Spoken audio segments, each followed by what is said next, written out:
Hi, I've noticed that people often make one mistake when they are sharing a Notion page with some of the guests. And this mistake can unfortunately cost you money. So, in this short tutorial, I will show you how to share a page with a guest and how to avoid being billed for something you don't want to pay for. So basically, what you need to do when you're sharing a page with a guest, first you need to be in that page. So let's say we are now sharing this page with a guest. I will just use my private email to share it with myself as well. So first thing that you do, you have to click on share. So that's in the top right corner here. You click on share, and next in here, you write down the email of the person you want to share it with, the guest's email. So let's just start typing here just to check whether I written this correctly. I did. So next you see it pop here. So what you need to do next is click on this little circle here.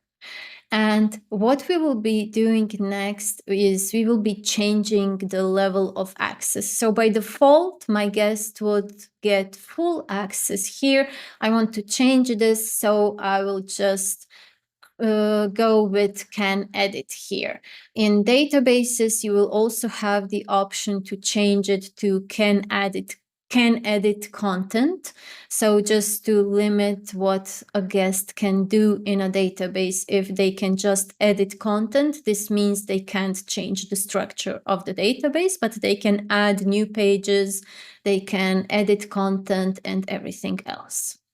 So next, what we need to do is here click on invite.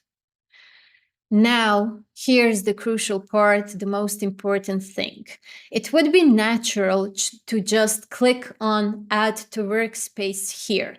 But if you're already on a paid plan, like I am, this would lead to being charged for a new member in my workspace. And especially if you're on a yearly plan, that can be a lot of money that you will end up paying when you really didn't want to pay for that. So instead of clicking here on add to workspace, make sure you always click on skip for now.